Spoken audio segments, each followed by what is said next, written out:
السلام علیکم، میں ہوں رضا میکین، آپ دیکھ رہے ہیں IRK نیوز۔ آئیے جانتے ہیں آج کی کچھ تازہ اپڈیٹ صدیق جان صاحب سے۔ اچھا، پہلے تو دو نیریٹو سوشل میڈیا پہ بہت زیادہ چل رہے ہیں، ان پہ میں بات کرنا چاہوں گا، پھر اوورال کچھ چیزوں پر بات کرتے ہیں، کیونکہ میں یہ سمجھتا ہوں کہ کل کے دن کا جو میچ تھا وہ تحریک انصاف جیت چکی ہے، عمران خان کے کھلاڑی وہ میچ جیت چکے ہیں۔ میں کیوں یہ سمجھتا ہوں اس پہ آتے ہیں، لیکن دو جو نیریٹو اس وقت سوشل میڈیا پہ چلائے جا رہے ہیں، ایک یہ کہ پی ٹی آئی کی لیڈرشپ جو ہے وہ عمران خان کی بہنوں کو اکیلا چھوڑ گئی یا ویرانے میں چھوڑ گئی۔ میں اس اتفاق نہیں کرتا۔ ظاہر ہے کچھ لوگوں کا یہ خیال ضرور ہے کہ تحریک انصاف کی لیڈرشپ کو پریس کانفرنس کرنے کے بعد جہاں پہ کے کے ہاؤس میں ان کو واپس جانا چاہیے تھا۔ کچھ لوگوں کی یہ رائے ہے، اور یہ رائے بہرحال غلط نہیں ہے، یہ بات درست ہے کہ ان کو اڈیالہ کی طرف جانا چاہیے تھا، لیکن ظاہر ہے اس وقت ایک کنفیوژن بھی تھی کہ وہ کہاں پر ہیں، کیونکہ جیسے پریس کانفرنس ختم ہوئی تو پتہ چلا کہ ان کو وہاں سے کہیں لے جایا گیا ہے جہاں پہ وہ مارکی میں جہاں پہ موجود تھیں علیمہ خان صاحبہ، عظمیٰ خان صاحبہ یا نورین خان صاحبہ۔ لیکن جو یہ کہا جا رہا ہے کہ پی ٹی آئی کی جو لیڈرشپ ہے وہ پریس کانفرنس کرنے کے لیے اڈیالہ سے کے ہاؤس کیوں آئے، اس کی وجہ یہ ہے کہ اسلام آباد ہائی کورٹ کے 3 رکنی بینچ کا ایک فیصلہ ہے جس کے مطابق کمٹمنٹ دی گئی ہے کہ اڈیالہ کے باہر کوئی پریس کانفرنس نہیں کی جائے گی، تو یہ توہین عدالت ہوتی، اور اسی چیز کو بنیاد بنا کر اور عدالت میں کہا جاتا ہے کہ دیکھیں جی یہی وہ چیزیں ہیں جس وجہ سے ان کو نہیں ملوایا جاتا، تو اس لیے پریس کانفرنس وہاں پر ہو نہیں سکتی تھی۔ پریس کانفرنس کے لیے وہاں سے سلمان راجہ صاحب ہوں ان کو یا دیگر لیڈرشپ کو آنا پڑا، اور پھر جو پریس کانفرنس ہوئی وہ آپ سب تقریباً سن چکے ہوں گے، اور جس نے نہیں سنی ان کو سننی چاہیے۔ خاص طور پہ سلمان راجہ صاحب نے جو گفتگو کی، یا جو علامہ راجہ ناصر عباس صاحب نے گفتگو کی، جو عمر ایوب صاحب نے گفتگو کی، یہ گفتگو سننے والی ہے، آپ سب کو سننی چاہیے۔ جتنی سخت انہوں نے پریس کانفرنس کی ہے، کوئی انہوں نے لگی لپٹی نہیں رکھی، انہوں نے بڑی دبنگ، جرأت مندانہ، بہادری، دلیری کے ساتھ انہوں نے پریس کانفرنس کی ہے۔ اور جب پریس کانفرنس ختم ہوئی تو ہم کے ہاؤس میں موجود تھے، اور وہاں پر جو چاہے وہ خدیجہ شاہ صاحبہ ہوں، شائستہ کھوسہ ہوں، یہ اس وقت ظاہر ہے مسلسل رابطے کر رہی تھیں اور پتہ کر رہی تھیں تاکہ باقی لیڈرشپ کو بھی بتایا جائے کہ علیمہ خان صاحبہ وغیرہ اس وقت کہاں پر ہیں اور کہاں پر جو ہے وہ سب جائیں۔ تو پریس کانفرنس کا میں نے آپ کو بتا دیا کہ کیوں ان کو کے ہاؤس میں کرنی پڑی، اور دوسرا کہ لیڈرشپ ان کو جو ہے وہ ویرانے میں چھوڑ گئی۔ لیڈرشپ کو تو نہیں پتہ تھا، بندوق کی نوک پر ان کو زبردستی وہاں پر لے جایا گیا اور ان کو ویرانے میں اتار دیا گیا۔ اب آتے ہیں اس بات پر، دیکھیں ایک چیز اور آپ کے ذہن میں ہونی چاہیے کہ علیمہ خان صاحب نے کل بھی ٹویٹ کیا تھا، کل صبح ہی ٹویٹ کیا تھا، انہوں نے کہا تھا کہ میں یہ بات کلیئر کرنا چاہتی ہوں کہ میں نے دھرنے کی کوئی کال نہیں دی، یعنی ان کا یہ تھا کہ ہم بہنیں ضرور جا رہی ہیں، ہماری یہ لڑائی ہے، ہمیں اگر فیملی کو نہیں ملنے دیا جاتا تو یہ فیملی کی لڑائی ہے، ہم یہ لڑائی لڑیں گے۔ تو انہوں نے یہ بات کلیئر کی کہ وہ پارٹی کو اپنے بھائی سے ملاقات کے لیے استعمال نہیں کرنا چاہتی۔ اور آپ کو یہ بھی میں بتا دوں، کیونکہ میرے پاس کافی انفارمیشن ہے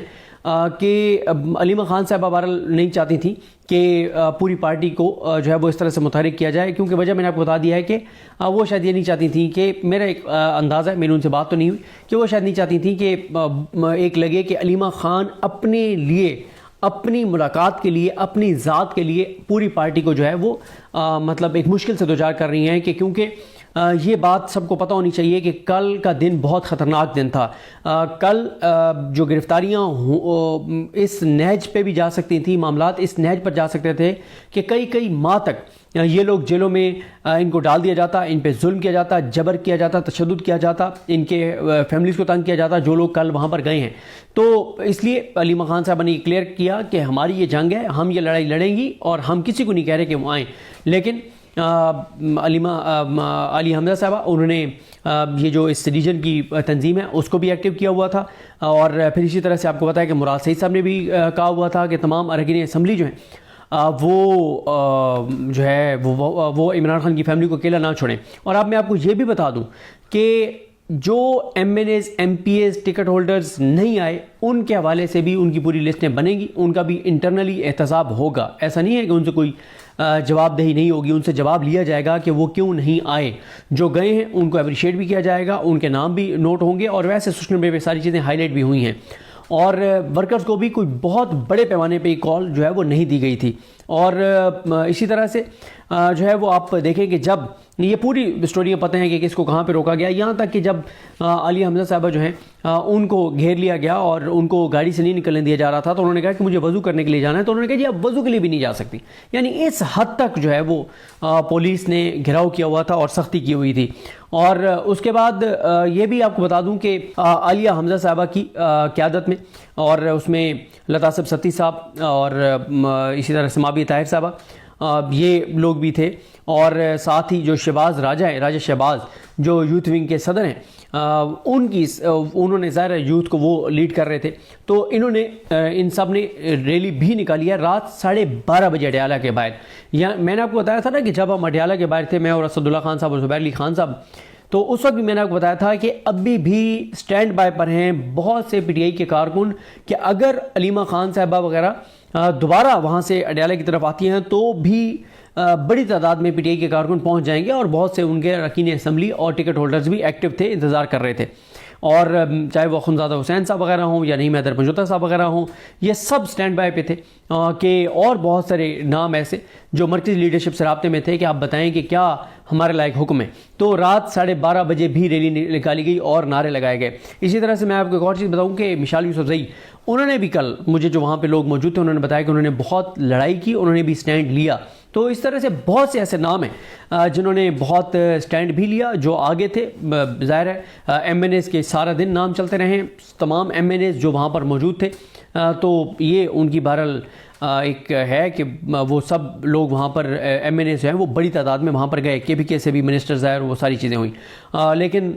یہ ہے کہ ابھی اس پہ تنقید ہو رہی تھی کہ علی امین گنڈا پور صاحب کا نہ تو اس پہ کوئی ٹویٹ آیا، نہ کوئی بیان آیا، نہ فیصل امین صاحب کا کوئی ٹویٹ آیا، نہ کوئی بیان آیا. یہ ایک چیز مسنگ تھی. بہرحال اس چیز میں علی امین گنڈا پور صاحب کو پیچھے نہیں رہنا چاہیے تھا، ان کو اس پہ سخت پیغام بھی جاری کرنا چاہیے تھا اور ان کو بات بھی کرنی چاہیے تھی جب یہ سارا معاملہ چل رہا تھا. اور آپ دیکھیں نا اس کا اثر ہوتا ہے اگر علی امین گنڈا پور صاحب کا پیغام آ جاتا کہ اگر عمران خان صاحب کی بہنوں کو نہیں ملوایا جاتا، عمران خان صاحب کی فیملی کو ان سے نہیں ملوایا جاتا، تو کل میں بطور سی ایم اور میرے ساتھ منسٹرز اور ہم سب وہاں پہ باہر آئیں گے اڈیالہ کے باہر، یا اگر ان کو رہا نہیں کیا جاتا، ان کو گرفتار کیا گیا تو ہم ابھی آ جائیں گے. تو اس سے ایک اور زیادہ دباؤ اس موجودہ نظام کے اوپر جو ہے وہ پڑ جاتا. اسی طرح سے میری بات ہو رہی تھی شائستہ کھوسہ صاحبہ سے، انہوں نے بڑی اچھی بات کی. انہوں نے کہا ایک ٹیسٹر تھا اور ایک حکومت کو ایک اعتماد تھا کہ پی ٹی آئی کے کارکن نہیں نکلیں گے، ایم این ایز نہیں آئیں گے، ٹکٹ ہولڈرز نہیں آئیں گے، کوئی لوگ نہیں آئیں گے. حکومت بڑی مطمئن تھی، تو حکومت کے اعتماد کو دھچکا لگا ہے. اور یہ جو ایک تھا پی ٹی آئی اس امتحان میں بہرحال کامیاب ہوئی ہے. جس طرح سے میں نے پہلے بھی اسد اللہ خان صاحب کے پروگرام میں کہا کہ کل کا پورا دن پی ٹی آئی کے نام رہا. کل دیکھیں منرلز والی ایک کانفرنس ہوئی، لیکن